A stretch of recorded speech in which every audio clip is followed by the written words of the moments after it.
السلام علیکم ورحمۃ اللہ۔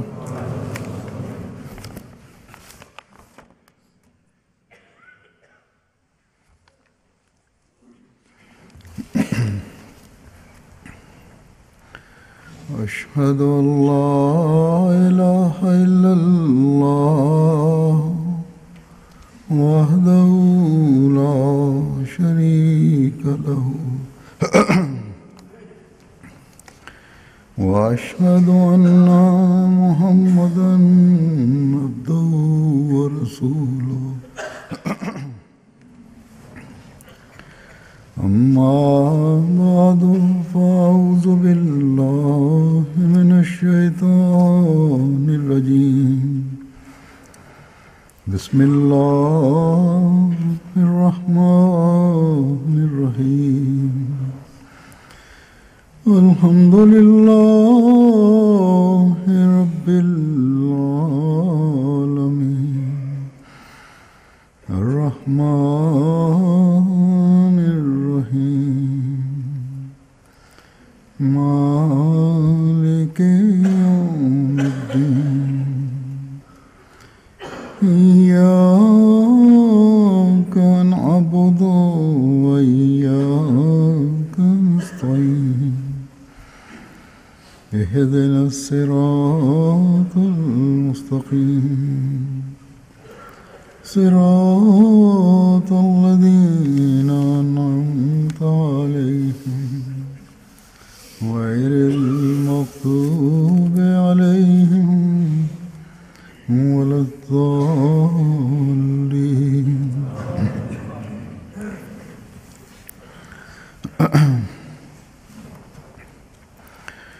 آج کل ہم دیکھتے ہیں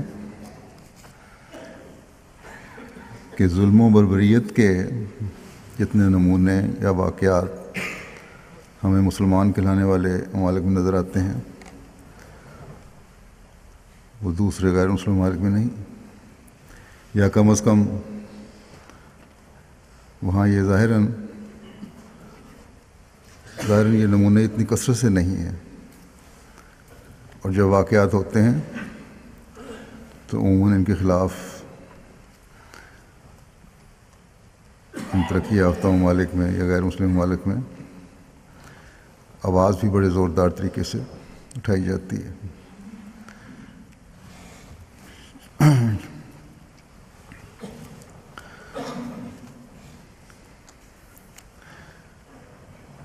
چاہے یہ ظلم حکومتی کارندوں کی طرف سے ہوں یا کسی گروپ یا فرد کی طرف سے ہو رہا ہو۔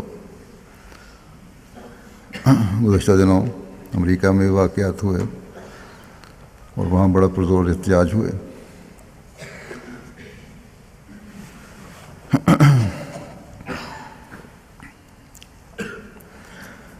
لیکن اسلام جتنا پیار، محبت اور بھائی چارے کی تلقین کرتا ہے، جتنی تلقین کرتا ہے، آج کل کی مسلمان حکومتیں اور اسی طرح اسلام کے نام پر دوسرے جو بنے ہوئے گروپ ہیں وہ یا گروہ یا تنظیمیں اتنا ہی ذاتی مفادات کی خاطر یا امن قائم کرنے کے لیے یا اسلام کے نام پر ظلم کا مظاہرہ کرتے ہیں، یعنی گویا کہ اسلام کی تعلیم کے بالکل الٹ جا رہے ہیں۔ اور آج کل اسلام کے نام پر یا شریعت کے نافذ کرنے کے نام پر بے شمار شدت پسند تنظیمیں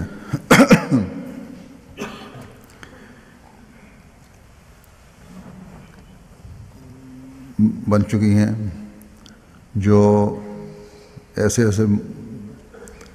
ظلم کے مظاہرے کر رہی ہیں کہ انسان انہیں دیکھ کے پریشان ہو جاتا ہے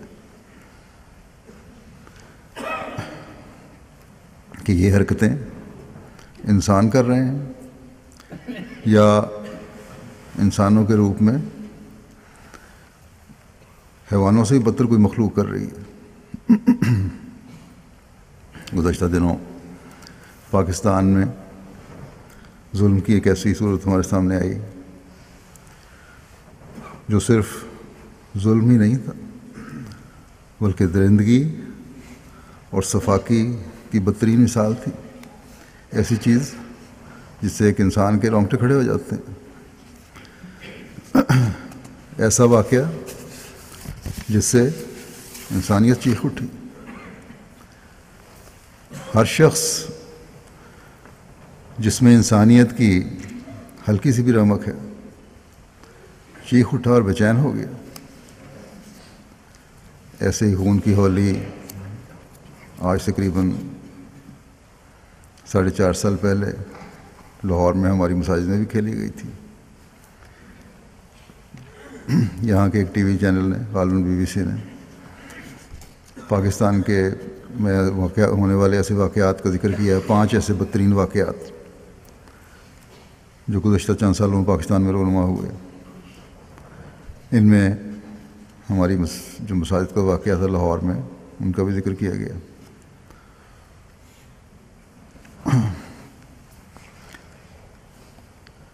تو بہرحال ہمارے اس صدمے کو اور ہم پر کیے گئے ظلم کو نہ ہی حکومت نے قابل توجہ سمجھا اور ہمدردی اور افسوس کے قابل سمجھا یا کیا گیا، اور نہ ہی عوام الناس کی اکثریت نے، شاید مولوی کے خوف سے. لیکن ہم احمدی تو انسانیت سے ہمدردی رکھنے والے ہیں اور انسانیت کو تکلیف میں دیکھ کر ہم بے چین ہو جاتے ہیں.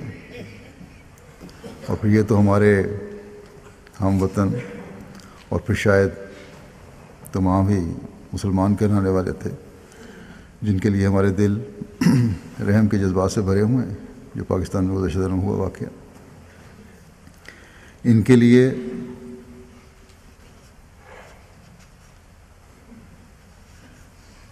ہم بے چین ہیں. دل، جیسا کہ میں نے کہا، ہمدردی ہے ہمارے. ان پر ظلم دیکھ کر تو ہم نے بے چین ہونا ہی تھا اور ہوئے، کیونکہ جیسا کہ میں نے کہا نہ صرف یہ پاکستانی، ہم میں یہاں بیٹھے ہوئے اکثر کے ہم وطن، بلکہ مسلمان بھی. اور پھر اس واقعے میں بہیمیت کی انتہا کی گئی ہے، کیونکہ اس ظلم کی بھینٹ چڑھنے والوں کی اکثریت جو تھی وہ معصوم بچوں کی تھی. 5 6 7 سال کے بچے بھی تھے، 10 12 11 13 سال کے بچے تک تھے عمر کے. ایسے بچے بھی بیچ میں شہید ہوئے جو 5 6 سال کے تھے، جن کو شاید دہشت گردی اور غیر دہشت گردی کا کچھ علم بھی نہیں تھا. مسلمان اور غیر مسلم کے میں کیا فرق ہے یہ بھی نہیں پتہ ہوگا، لیکن بڑے ظالمانہ طریقے سے ان کی جان لی گئی. اللہ تعالیٰ ان سب کو اپنی مغفرت اور رحمت کی چادر میں لپیٹ لے اور ان کے والدین کو بھی صبر اور حوصلہ عطا فرمائے. ان بچوں کو اس لیے ظلم کا نشانہ بنایا گیا کہ پاکستان میں فوج سے ان نام نہاد شریعت کے نافذ کرنے والوں نے بدلہ لینا تھا. یہ کون سا اسلام ہے اور کون سی شریعت ہے؟ حضرت صلی اللہ علیہ وسلم نے تو جنگ کی صورت میں غیر مسلموں کے بچوں اور عورتوں پر بھی تلوار اٹھانے کی سختی سے ممانعت فرمائی تھی. ایک یہودی کے بچے کو قتل کرنے پر جب اپنے صحابی سے باز پرس کیا آپ نے ایک جنگ کے دوران، تو صحابی نے عرض کیا یا رسول اللہ، یہ یہودی کا بچہ تھا، غلطی سے قتل ہو بھی گیا تو کیا ہوا؟ تو آپ صلی اللہ علیہ وسلم نے فرمایا کہ کیا وہ انسان کا معصوم بچہ نہیں تھا؟ بس یہ معیار ہیں جو ہمیں انسانیت کے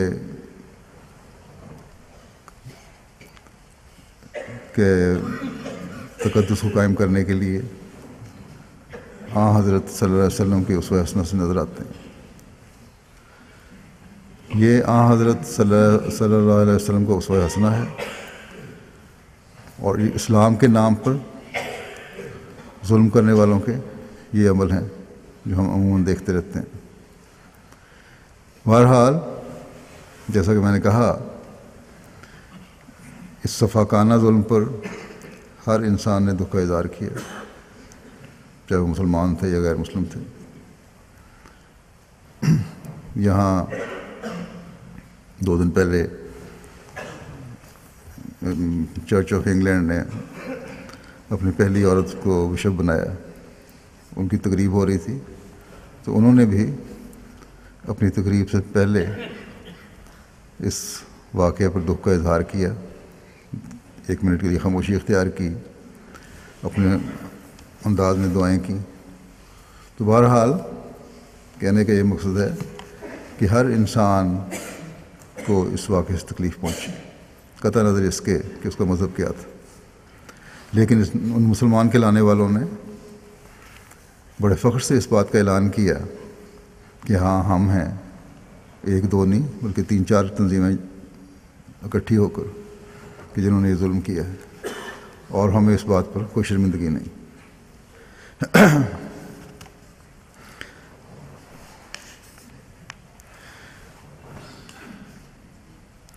بس ہم دیکھتے ہیں کہ تھوڑی سی شرافت رکھنے والے انسان نے بھی اس پر دکھ کا اظہار کیا، افسوس کیا، اور جیسا کہ میں نے کہا کہ احمدیوں کے دل میں تو انسانیت کے لیے درد انتہائی زیادہ ہے۔ ہم تو انسانی ہمدردی کے لیے ہر وقت تیار رہنے والے ہیں، ذرا سی واقعہ ہو جائے تو ہمارے دل پسیج جاتے ہیں۔ مجھے کئی خطوط موصول ہوئے کہ اس واقعے سے سارا دن ہم بے چینی اور تکلیف میں رہے، اور یہ حقیقت ہے۔ میرا اپنا یہ حال تھا کہ سارا دن طبیعت پر بڑا اثر رہا، اور جب اس ایسی کیفیت ہوتی ہے تو پھر ظالموں کے نیست و نابود ہونے کے لیے بدوائیں نکلتی ہیں۔ اللہ تعالیٰ ان ظالموں اور بدبختوں سے جلد ملک کو پاک کرے، بلکہ تمام اسلامی ممالک کو پاک کرے۔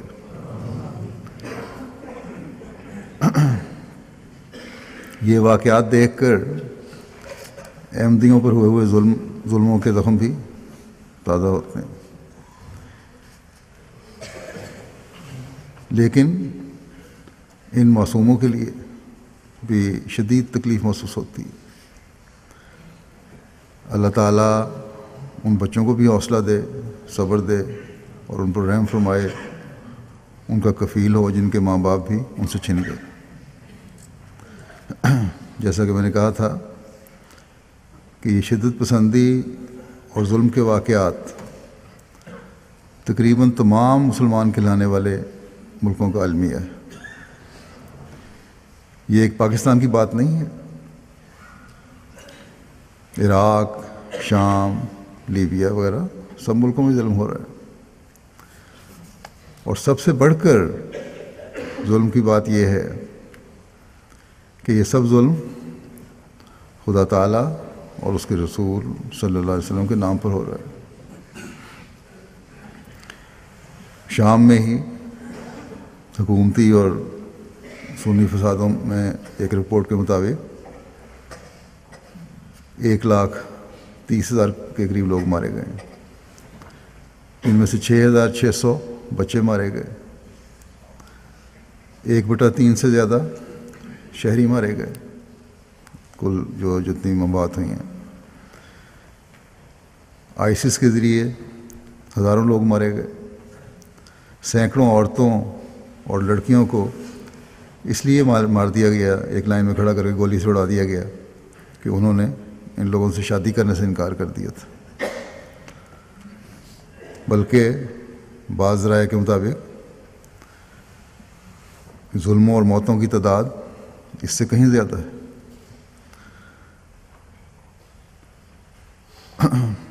یہ ساری چیزیں دیکھ کر اسلام کی حقیقت کو سمجھنے والے انسان کا دماغ چکرا جاتا ہے کہ یہ کیا کچھ ہو رہا ہے جو اسلام کے نام پر ہو رہا ہے۔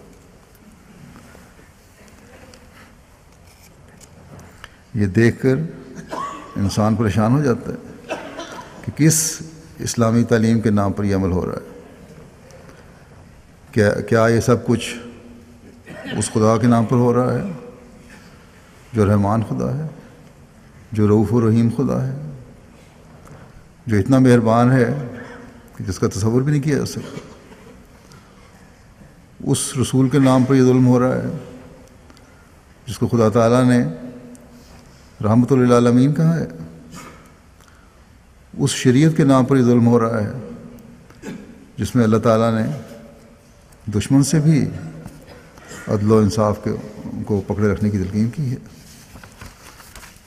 اللہ تعالیٰ فرماتا ہے کہ یا ایھا الذین آمنوا کونوا قوامین للہ شہداء بالقسط ولا یجرمنکم شنآن قوم علی الا تعدلوا اعدلوا هو اقرب للتقوی واتقوا اللہ ان اللہ خبیر بما تعملون۔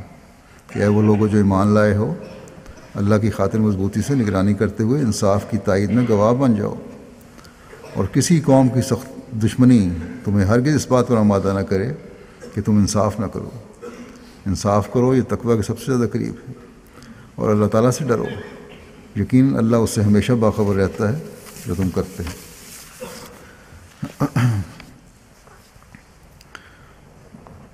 اب یہاں تو اللہ تعالیٰ انصاف کے معیاروں کو ایک مومن کے لیے اونچا کر رہا ہے۔ اگر یہ نہیں تو ایمان نہیں۔ کسی قوم کی دشمنی بھی انصاف کے معیاروں سے نیچے آنے کی پر تمہیں مائل نہ کرے۔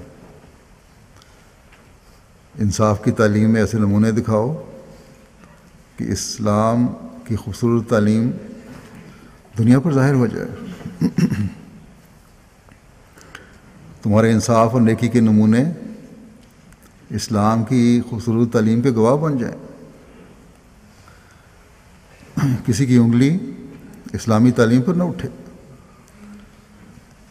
کاش کہ یہ مسلمان کہلانے والے اپنے جائزے لیں کہ کیا ان کے نمونے اسلامی تعلیم کی طرف غیر مسلموں کو کھینچ رہے ہیں۔ ان لوگوں کے عمل تو اپنوں کو بھی دور دھکیل رہے ہیں۔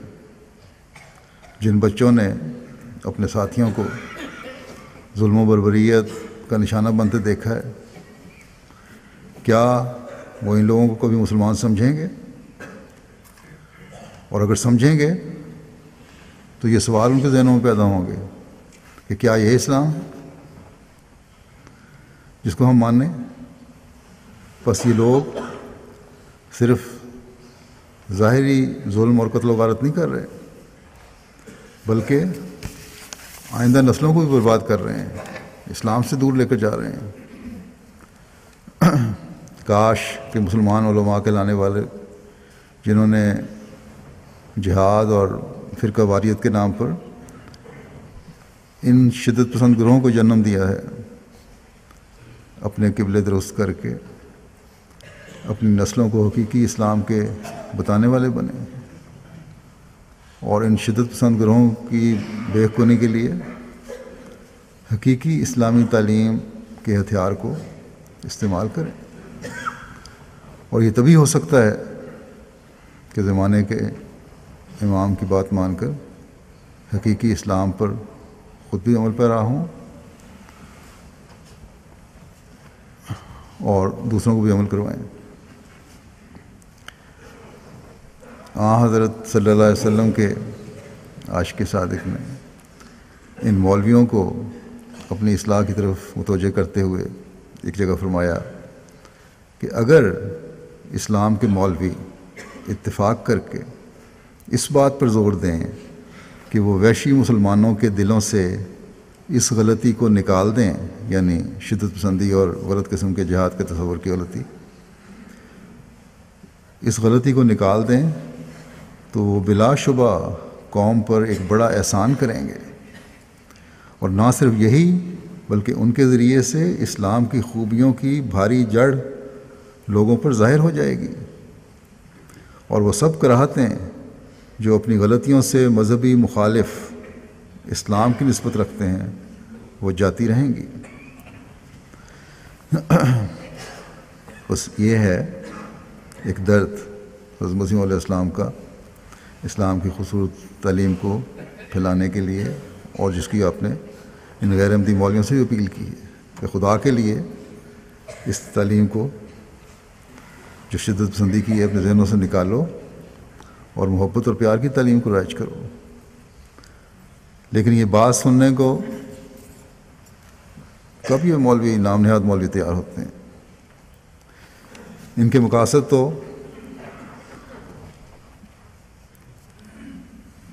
اب دین اسلام کے تقدس کو قائم کرنے کے بجائے سیاسی اور ذاتی مفاد کا حصول ہو گیا۔ جہاں تک میں نے دیکھا ہے اس واقعے پر غم و غصے کا اظہار بھی علماء کی طرف سے پرزور طریقے پر نہیں ہوا۔ شاید آج جمعے پر بعض لوگوں نے کیا ہو۔ اللہ تعالیٰ کے اس حکم کو ہم کو ہمیشہ یاد رکھنا چاہیے کہ واتقوا اللہ، کہ اللہ سے ڈرو، لیکن اللہ تعالیٰ اس سے اس بات سے ہمیشہ باخبر ہے رہتا ہے جو تم کرتے ہو، اور اللہ تعالیٰ ہر معاملے کی خبر صرف خبر رکھنے کے لیے نہیں رکھتا، بلکہ ہر عمل انسان کی قسمت کا فیصلہ کرتا ہے۔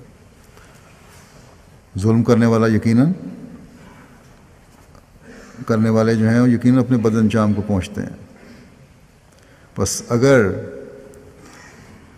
اپنی دنیا و عاقبت سنوارنی ہے تو اللہ تعالیٰ کے حکم کو سامنے رکھیں کہ دشمن سے بھی انصاف کا سلوک کرو۔ اور پھر کلمہ گوؤں کے بارے میں تو خدا تعالیٰ فرماتا ہے کہ رحماؤ بینہم، لیکن یہاں رحماؤ بینہم تو دور کی بات ہے، یہ تو اپنوں سے بھی دشمنوں سے بڑھ کر سلوک کرتے ہیں، جس کے نظارے ہم دیکھتے رہتے ہیں۔ اب یہ 1,00,000 1.5 لاکھ 2 لاکھ جو آدمی صرف ایک ملک میں مار دیے، یہ کو اپنوں کے ساتھ ہی ظلم کے سلوک ہیں نا۔ یا اسکول میں بچوں کو مارا، شہید کر دیا، یہ بھی ظلم کی انتہائی ہے۔ کیا یہ سمجھتے ہیں کہ جو ظلم انہوں نے کیا ہے یا یہ کرتے رہتے ہیں اس پر سے بغیر پکڑ کے یہ گزر جائیں گے؟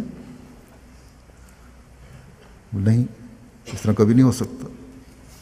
اللہ تعالیٰ فرماتا ہے کہ ومن یقتل مؤمنا متعمدا فجزاؤہ جہنم خالدا فیہا وغضب اللہ علیہ ولعنہ وأعد لہ عذابا عظیما۔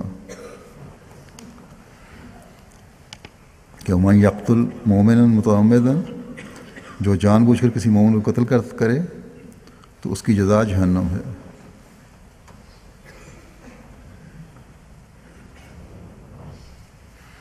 وہ اس میں بہت لمبا عرصہ رہنے والا ہے، اور اللہ اس پر غضبناک ہوا اور اس پر لعنت کی، اور اس نے اس کے لیے بہت بڑا عذاب تیار کر رکھا ہے۔ پھر آگے یہ بھی اللہ تعالیٰ نے فرماتا ہے کہ وَلَا تَقُولُوا لِمَنْ أَلْقَىٰ، مومن کون ہے؟ وَلَا تَقُولُوا لِمَنْ أَلْقَىٰ إِلَيْكُمُ السَّلَامَ لَسْتَ مُؤْمِنًا، کہ جو تمہیں سلام کہے اسے یہ نہ کہا کرو کہ تم مومن نہیں۔ بس بھائی چارے کا ایک تقدس اسلام نے قائم کر دیا. اگر اس تقدس کو کوئی پامال کرتا ہے اور کلمہ کو قتل کرتا ہے تو پھر یقیناً جہنم اس کا ٹھکانہ ہے. یہ اللہ تعالیٰ فرماتا ہے. اور وہ اللہ تعالیٰ کی لعنت کے نیچے ہے، ہمیشہ رہے گا. جو لوگ خود کو حملہ کر کے یا مقابلہ میں مارے گئے اور خیال کیا کہ ہم مر کر اللہ تعالیٰ کی رضا حاصل کرنے والے ہیں، غلط تعلیم کی وجہ سے جو ان کے علماء نے دی، تو خدا تعالیٰ نے واضح فرما دیا کہ مومن کو مار کر تم خدا تعالیٰ کی رضا نہیں بلکہ اس کی لعنت کے مورد بن رہے ہو، اور ہمیشہ کے لیے جہنم تمہارا ٹھکانہ ہے. اور مومن ہونے کے لیے کہا کہ اگر تمہاری طرف کوئی سلامتی کا پیغام بھیجتا ہے تو پھر تمہارا کوئی حق نہیں بنتا کہ اسے قتل کرو. اب کوئی بتائے کہ ان معصوم بچوں کا کیا قصور تھا؟ وہ معاشرے کا ایک بہتر حصہ بننے کے لیے اور ملک کا سرمایہ بننے کے لیے اور سلامتی پھیلانے کے لیے علم حاصل کر رہے تھے. اس لیے وہ تعلیم حاصل کرنے ان اسکولوں میں آئے ہوں گے. حیرت ہوتی ہے ان نام نہاد علماء کی باتیں سن کر جو شدت پسندی کی تعلیم اس اسلامی خوبصورت تعلیم کے باوجود دیتے ہیں. ان کی یہ باتیں سن کر ہی کم علم اور جاہل متاثر ہوتے ہیں اور پھر وہ حرکات کرتے ہیں جن میں سوائے بہیمیت کے اور کچھ ثابت نہیں ہوتا. اور اس کا انجام پھر خدا تعالیٰ نے بتا دیا کہ جہنم ہے. لیکن شاید یہ لوگ جہنم کو کوئی افسانوی بات سمجھتے ہیں یا خدا تعالیٰ کی باتوں پر ایمان نہیں ہے کہ اللہ تعالیٰ کی ان تنبیہوں کے باوجود ان کو کوئی اثر نہیں ہوتا اور ایک دوسرے کی گردنیں کاٹتے چلے جا رہے ہیں. اگر آخرت پر کامل یقین نہیں تو خدا تعالیٰ نے اس دنیا کے حالت کے بارے میں بھی ان کو بتا دیا کہ تمہارا کیا حشر ہوگا پھر، کہ اگر تم نے بھائی بھائی کے تقدس کو پامال کیا تو پھر یہاں بھی تمہاری ساکھ ختم ہو جائے گی. اس دنیا میں بھی جو مفادات ہیں وہ تم حاصل نہیں کر سکو گے. جس دنیا کی خاطر تم یہ سب کچھ کر رہے ہو وہ بھی تمہیں نہیں ملے گی. چنانچہ اللہ تعالیٰ فرماتا ہے کہ وَأَطِیعُوا اللَّهَ وَرَسُولَهُ وَلَا تَنَازَعُوا وَتَفْشَلُوا وَتَذْهَبَ رِيحُكُمْ وَاصْبِرُوا إِنَّ اللَّهَ مَعَ الصَّابِرِينَ. اور اللہ کی اطاعت کرو اور اس کے رسول کی، اور آپس میں مت جھگڑو ورنہ تم بزدل بن جاؤ گے اور تمہارا روب جاتا رہے گا. اور صبر سے کام لو، یقین اللہ صبر کرنے والوں کے ساتھ ہے. بس اللہ تعالیٰ کی یہ بات آج مسلمانوں کی حالت کو دیکھ کر 100% ان پر پوری ہوتی نظر آتی ہے کہ مسلمانوں کی طاقت ختم ہو چکی ہے انہی لڑائی اور جھگڑوں کی وجہ سے. آپس کے بے شمار شدت پسند گروہوں کی وجہ سے اکثر ملک جنگ کا میدان بنے ہوئے ہیں. مغربی طاقتوں کے آگے یہ لوگ ہاتھ پھیلاتے ہیں. بے شک ایک تنظیم مسلمان ممالک کی اپنی بنائی ہوئی ہے ان کی، لیکن اس کی حیثیت کچھ بھی نہیں. نہ آپس کا اتحاد ہے جس کی وجہ سے ملکوں میں امن و سکون قائم ہو، نہ غیر مسلم ممالک کے سامنے ان کی کوئی حیثیت ہے. ان کی باغ ڈور بڑی طاقتوں کے ہاتھ میں. کسی ملک کا صدر ان مسلمان ملکوں میں سے یا وزیر اعظم، حتیٰ کہ فوجی سربراہ بھی کسی مغربی ملک میں آ کر یہاں کے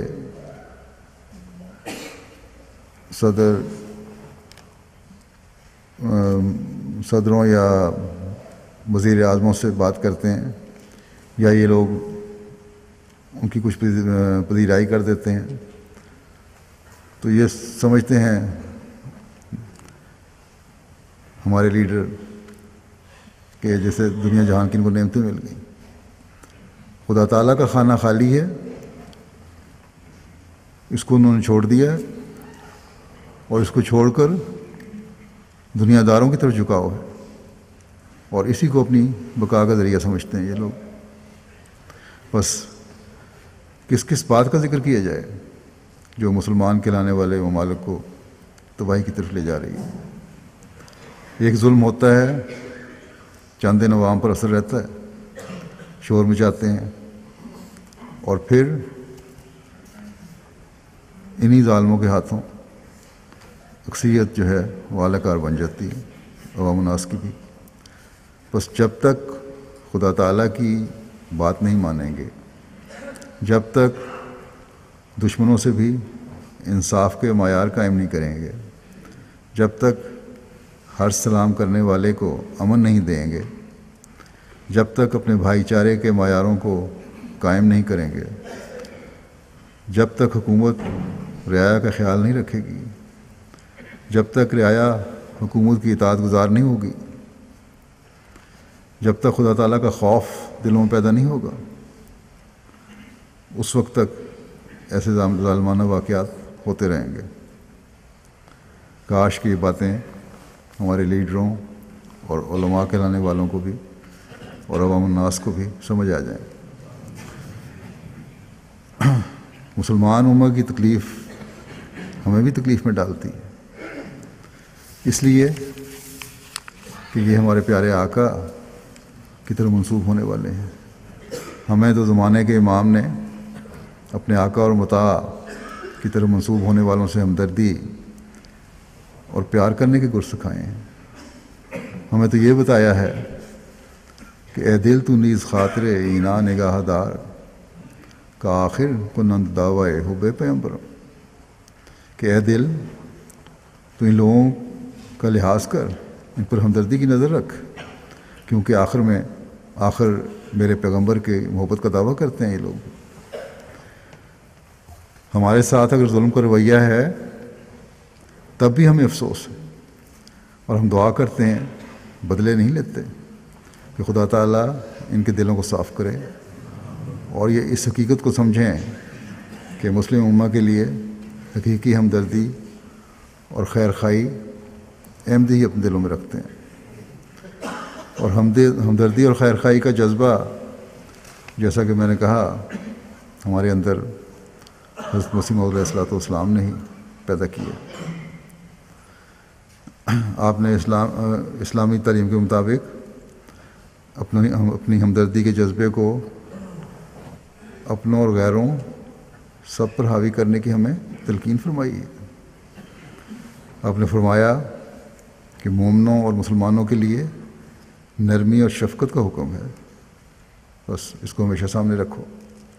پھر فرماتے ہیں ہر شخص کو ہر روز اپنا مطالعہ کرنا چاہیے کہ وہ کہاں تک ان امور کی پرواہ کرتا ہے اور کہاں تک وہ اپنے بھائیوں سے ہمدردی اور سلوک کرتا ہے۔ پھر فرمایا تمام انبیاء علیہم السلام کی بعثت کی غرض مشترک یہی ہوتی ہے کہ خدا تعالیٰ کی سچی اور حقیقی محبت قائم کی جاوے، اور بنی نوع انسان اور اخوان کے حقوق اور محبت میں ایک خاص رنگ پیدا کیا جاوے۔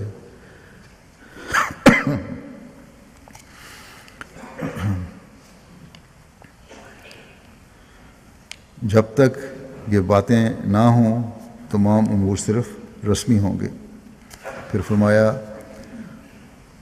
اس کے بندوں پر رحم کرو، ان پر زبان یا ہاتھ یا کسی تدبیر سے ظلم نہ کرو، اور مخلوق کی بھلائی کے لیے کوشش کرتے رہو، اور کسی پر تکبر نہ کرو گو اپنا ماتحت ہو، اور کسی کو گالی مت دو گو وہ گالی دیتا ہو، غریب اور حلیم اور نیک نیت اور مخلوق کے ہمدرد بن جاؤ تا قبول کیے جاؤ۔ پھر فرمایا خدا تم سے کیا چاہتا ہے؟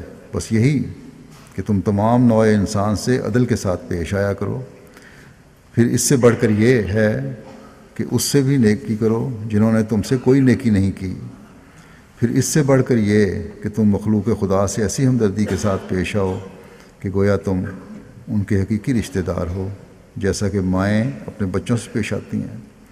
فرمایا آخری درجہ نیکیوں کا تبھی جوش ہے جو ماں کی طرح ہو۔ بس جب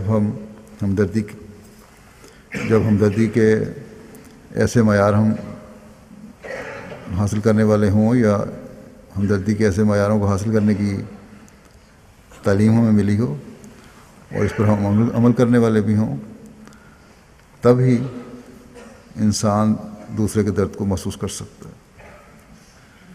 اور ہم بنی نوع انسان کے لیے ایسے جذبات رکھتے ہیں، اللہ تعالیٰ کے فضل سے ہم میں سے اکثریت، اور ایک احمدی کو ایسے جذبات رکھنے والا ہونا چاہیے۔ جب عام انسانوں کے لیے یہ ہمدردی کے جذبات ہوں تو پھر تو مسلمانوں کے لیے تو پھر ہم اس سے بڑھ کر جذبات رکھنے والے ہیں۔ ہر ظلم جو کسی بھی مسلمان پر ہو ہم اپنے دل پر محسوس کرتے ہیں، اور یہ ظلم جو پاکستان میں ہوا ہے یقیناً ہمارے لیے انتہائی تکلیف کا موجب ہے، اور جو ظلم مسلمان دنیا میں کسی کی طرف سے بھی ہو رہا ہے ہمارے لیے تکلیف کا باعث ہے، اور اس تکلیف کا احساس اس وقت اور بھی زیادہ بڑھ جاتا ہے جب ہم دنیا کو پکار کر کہتے ہیں کہ اللہ تعالیٰ نے ان ظلموں کے خاتمے کے لیے اپنے وعدے کے مطابق مسیح موعود کو بھیج دیا ہے، جس نے جنگوں اور سختیوں کا خاتمہ کر کے پیار اور محبت کو پھیلانا تھا۔ بس اس کی بات سنو تاکہ دنیا میں اسلام کی حقیقی تعلیم کو لاگو کر سکو۔ لیکن اس پکار کے باوجود علماء کہلانے والے سب سے زیادہ ہماری دشمنی میں بڑھتے چلے جا رہے ہیں، اور جب ایسی صورتحال ہو تو انصاف اور ہمدردی کی تمیز پھر ختم ہو جاتی ہے، اور نتیجتاً پھر ہر معاشرے میں فتنہ و فساد ہی نظر آتا ہے اور معصوموں کا خون ہوتا ہے، اور یہی کچھ ہو رہا ہے۔ کاش کہ مسلمان علماء کہلانے والے اس بات کو سمجھیں اور مسلم امہ کو فرقہ واریت میں ڈال کر تباہ کرنے کی کوشش کرنے کے بجائے اسلام کی امن، محبت اور پیار کی تعلیم کو مسلمانوں کے اندر راسخ کریں، جس طرح کہ حضرت مسیح علیہ السلام نے فرمایا ہے، اور غیر مسلموں میں بھی اسلام کے بارے میں اس غلط تاثر کو زائل کریں کہ اسلام نعوذ باللہ شدت پسندی اور تلوار کا مذہب ہے۔ اللہ تعالیٰ کرے کہ ان کو یہ عقل آ جائے۔ پاکستان کے لیے اور مسلم ممالک کے لیے بہت دعا کریں، اللہ تعالیٰ ان ملکوں میں امن قائم فرمائے، اور حکومتیں بھی اور عوام الناس بھی حقیقی اسلامی قدروں کی پہچان کرنے والے بن سکیں۔ اللہ تعالیٰ ہمیں بھی اس کے اعلیٰ نمونے قائم کرنے کی توفیق عطا فرمائے۔ شام، عراق، لیبیا وغیرہ میں ان حالات کی وجہ سے جن میں سے یہ ملک اس وقت گزر رہے ہیں، احمدی ایک تو وہاں کے شہری ہونے کی وجہ سے اور پھر احمدی ہونے کی وجہ سے بھی تکلیف میں ہیں، ان کے لیے بھی خاص دعا کریں، اللہ تعالیٰ ان کو ان مشکلات سے نجات دے۔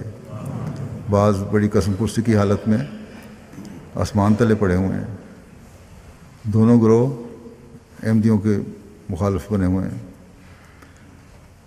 کوئی مدد بھی ایسے حالات میں نہیں پہنچ سکتی، اللہ تعالیٰ ہی ہے جو اپنا فضل فرمائے اور رحم فرمائے، اور جلد ان لوگوں کو ان تکلیف کے دنوں سے نکالے۔ نمازوں کے بعد میں کچھ جنازہ غائب بھی پڑھاؤں گا۔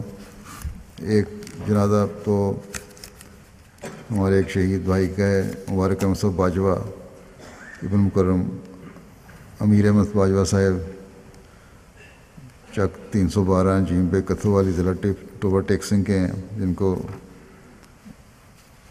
شہید کیا گیا تھا۔ انا للہ و انا الیہ راجعون۔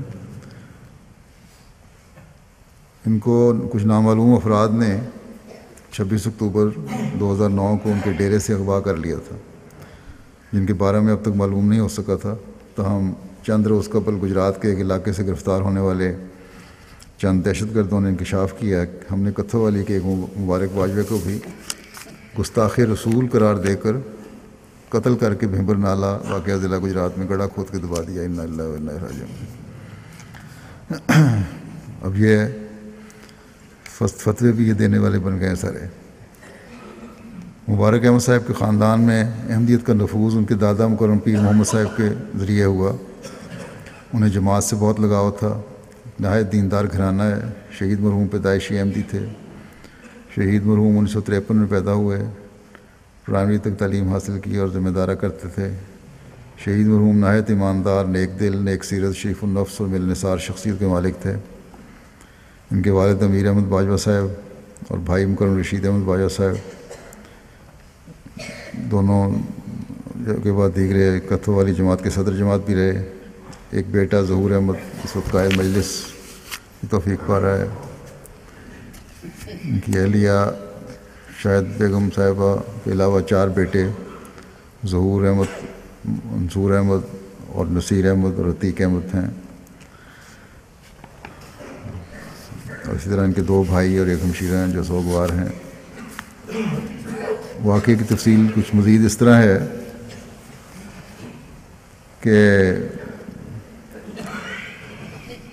مبارک احمد باجوہ صاحب اور ان کے غیرت جماعت ملازم سکندر محمود، جس کی عمر 14 سال تھی، کچھ لوگوں نے 26-27 اکتوبر کی رات کو اغوا کر لیا۔ 26-27 اکتوبر 2009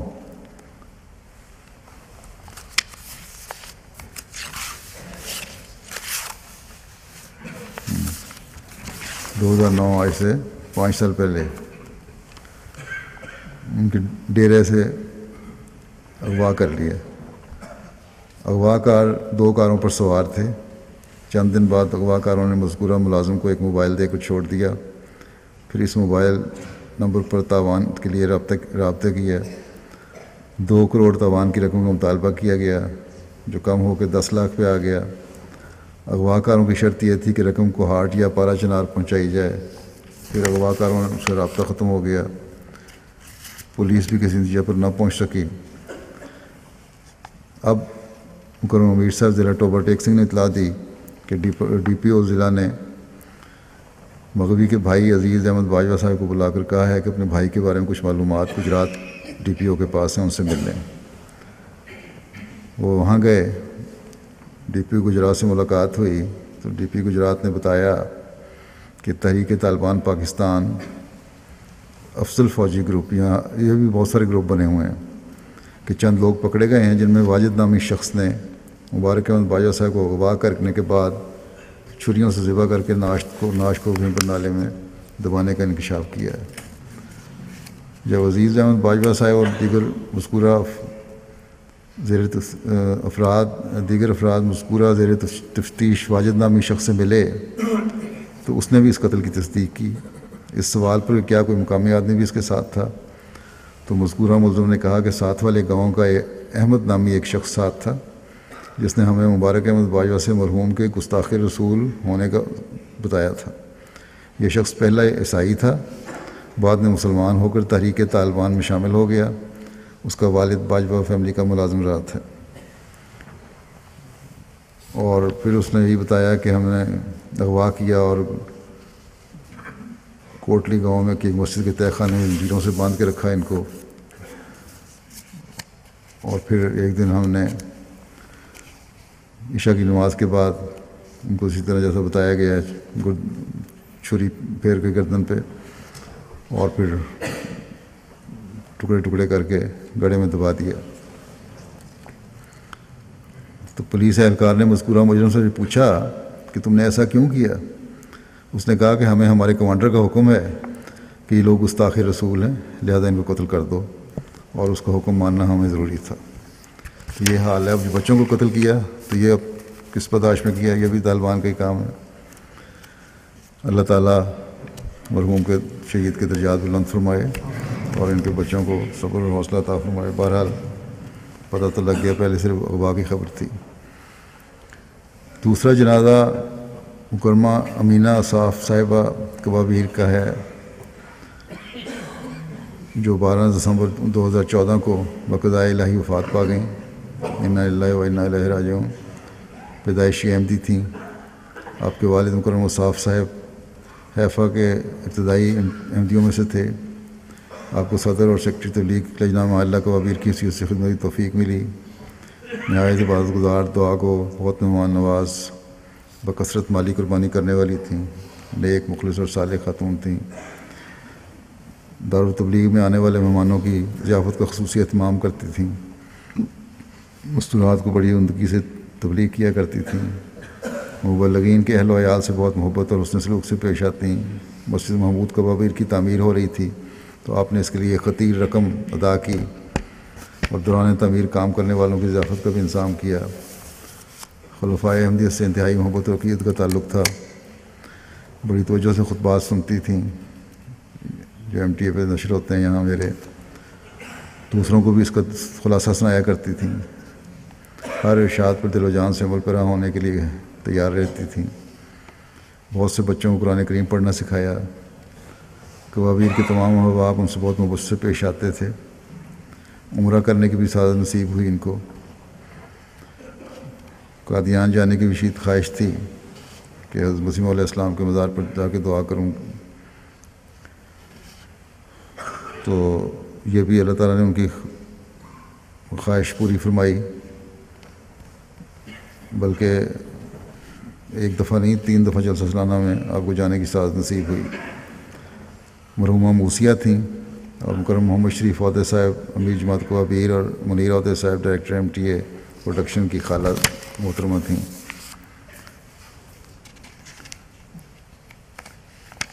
منیر عہدے صاحب لکھتے ہیں کہ خالہ امینہ نے اپنی زندگی اسلام احمدی کی خدمت میں گزاری. انہوں نے اپنے بچوں کی طرح ہماری پرورش کی تھی، اور جب میرے والدین کام کے سلسلے میں گھر سے دور جاتے تو ہماری پرورش کرتی. بر وقت نمازیں پڑھنے پر سختی سے کاربند کیا. جماعت کے اولین وصیت کرنے والوں میں شامل تھیں. اپنے کپڑے سینے کے کام کرتی تھیں اور محدود وسائل کے باوجود کسی سے مدد نہیں لیتی تھیں، بلکہ خاندان میں بچوں کی تعلیم میں مدد کی. اس طرح مشکلات میں کام آتی تھیں. ان کی شادی نہیں ہوئی تھی. غیر احمدی گھرانوں سے شادی کے پیغامات آئے تھے، لیکن آپ نے انکار کر دیا کہ میں احمدی ہوں، اور احمدیت پہ قائم رہیں اور کبھی شادی نہیں کی. وفات کے بعد وقت کہتے ہیں کہ میں آپ کے قریب موجود تھا اور آپ کے آخری الفاظ لا الہ الا اللہ تھے. جب وفات سے قبل آپ نے وصیت کی تھی کہ آپ کا تمام مال و اسباب جماعت کے سپرد کر دیا جائے. جس طرح وہاں مشرعی انچارج جو ہیں ان کی اہلیہ بشریٰ شمس صاحبہ، وہ بھی کہتی ہیں کہ حضرت صلی اللہ علیہ وسلم سے گہرا عشق تھا ان کو. کہتی ہیں ایک دن دوائی پلا رہی تھی تو انہوں نے ایک گھونٹ لیا، تو میں نے ان کو کہا کہ حضرت صلی اللہ علیہ وسلم نے 3 گھونٹ لینا پسند فرمایا ہے. تو یہ سن کر فوراً ایک گھونٹ اور پی لیا، باوجود پہلے انکار کر رہی تھی. تیسرا جنازہ غائب ہوگا مکرم ابراہیم عبد الرحمن بخاری صاحب مصر کا، جو 13 دسمبر 2014 کو 63 سال کی عمر میں وفات پا گئے مصر میں ہی. انا للہ و انا الیہ راجعون. انہوں نے جوانی کی عمر میں 18 سال کی عمر میں 1969 میں بیعت کی توفیق پائی تھی. ان دنوں جماعت احمدیہ مصر کے صدر مکرم محمد بسیونی صاحب تھے. مرحوم نے 3 خلفاء کا دور دیکھا اور مکرم محمد بسیونی صاحب، مکرم مصطفیٰ صاحب اور مکرم حلمی شافی صاحب جیسے ابتدائی احمدیوں کی صحبت سے مستفید ہوئے. بیعت کے بعد آپ نے باوجود اپنے گھر والوں اور سسرال کی طرف سے ظلم و زیادتی کے عہد بیعت کو پوری استقامت، ہمت اور اخلاص و وفا کے ساتھ نبھایا، حتیٰ کہ آپ کو یہ دھمکی بھی دی گئی کہ میاں بیوی میں علیحدگی کرا دیں گے. اسی طرح آپ کے کام میں بھی کافی پریشانیاں اور روکیں پیدا کی جاتی تھیں. آپ کو اپنا کام جاری رکھنے کے لیے ایک پرمٹ کی ضرورت ہوتی تھی جو احمدیت کی وجہ سے محض تنگ کرنے کی خاطر کافی لیٹ ایشو کیا جاتا تھا، جس سے نفسیاتی الجھن کے علاوہ آپ کا کام بھی کافی متاثر ہوتا تھا. اس کے علاوہ مختلف بہانوں سے تنگ کرنے کی کوشش کی جاتی، لیکن آپ نے کبھی کمزوری نہیں دکھائی. اس وجہ سے مالی تنگی کے حالات کے باوجود بڑی باقاعدگی سے چندے اور صدقات وغیرہ دیا کرتے تھے. شادی کے بعد آپ کی اہلیہ نے بھی آپ کی تبلیغ اور نمونہ کو دیکھ کر بیعت کر لی. 1988 میں فیملی کے ساتھ نائجیریا کا سفر اختیار کیا، جہاں جماعتی اسکول میں 2.5 سال تک عربی زبان کے مدرس کی حیثیت سے خدمت کی. نمازوں کی ادائیگی چندوں میں باقاعدہ تھے، اور بیماری کے باوجود آخری دنوں میں بھی جمعہ کے لیے باقاعدگی سے آتے تھے. یہاں بھی آتے رہے ہیں. اللہ تعالیٰ کے فضل سے بڑے مخلص انسان تھے، خلافت سے بڑا تعلق تھا. مرحوم نے بیوہ کے علاوہ ایک بیٹی عزیزہ مریم اور 3 بیٹے عزیزان احمد، محمود اور محمد یادگار چھوڑے ہیں، جو خدا کے فضل سے بھی پیدائشی احمدی ہیں. بیٹی شادی شدہ امریکہ میں رہائش پذیر ہیں. بیٹے محمود، احمد اور محمود UK میں ہیں. چھوٹا بیٹا اپنی والدہ کے ساتھ مصر میں ہے. اللہ تعالیٰ ان سب کے درجات بلند فرمائے، مغفرت اور رحم کا سلوک فرمائے، اور ان کے لوائقین کو بھی صبر اور حوصلہ عطا فرمائے.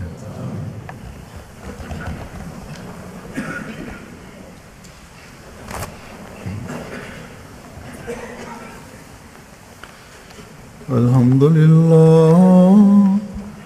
لله نحمده ونستعينه ونستغفره ونؤمن به ونتوكل عليه ونعوذ بالله من شرور أنفسنا ومن سيئات أعمالنا. من يهده الله فلا مضل له ومن يضلل فلا هادي له. ونشهد أن لا إله إلا الله ونشهد أن محمدا عبده ورسوله.